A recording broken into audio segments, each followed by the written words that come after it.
Hey, it's follow through time. Yep. And I'm Pastor Fred.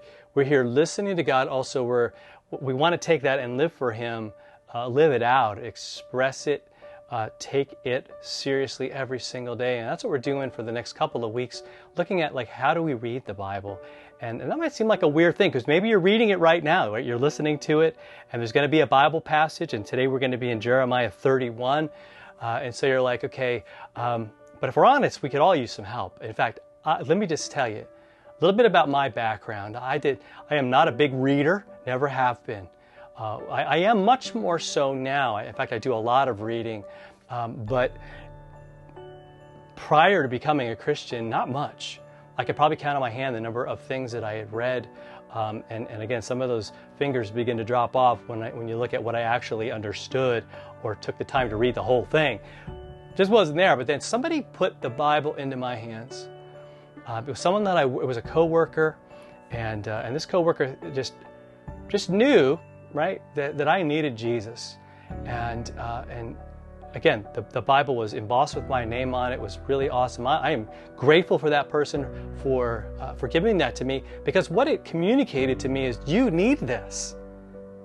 Right? And even more, that person was saying, you need Jesus. You need to know that you are forgiven, because Jesus is the one that we see in Scripture. Because up to that point, I'll be honest with you, I thought the Bible was for other people, for learned people, for churchy people, and not for me. I wasn't qualified. That was my thought about it. And boy, I couldn't have been more off base if I tried. I mean, I was a million miles from the truth on that. God has given us the ability to understand this, because here's the point. He makes you able to see. He gives you eyes to see. He gives you ears to hear. He allows you and enables you to see it. And so that's what we got to do. That's kind of step one when you read the Bible. It's like, all right, Lord, show me. Help me to see. I want to see what you want me to see. See, it's a step a lot of us omit because we're like, oh, I'm going to get to it.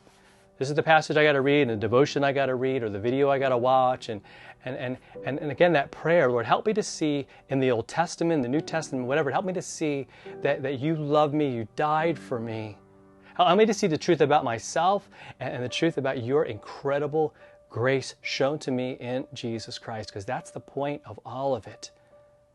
Jeremiah 31 in verse 33. Beautiful passage. God says this is the covenant, right? Covenant's a promise, an agreement. God's is really kind of one way on this point when it comes to Jesus. He needed to do something to bring us back. So this is the covenant I'm going to make after those days, declares the Lord. I will put my law within them. I will write it on their hearts. That's what God's doing when we read the Bible. That's the point. Have you ever thought of it that way? That God is actually writing all that stuff down in you, in your soul, in your heart, that you might know it and that you might know Him. He says, I'll be their God and they shall be my people. That's the point. Right? Isn't that the mission Jesus came to accomplish?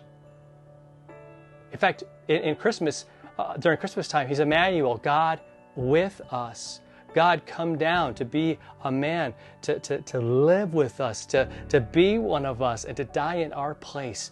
What an awesome, awesome thing. He comes and changes the game. He comes, fulfills the law in our place, and gives us His word. God literally puts it in there.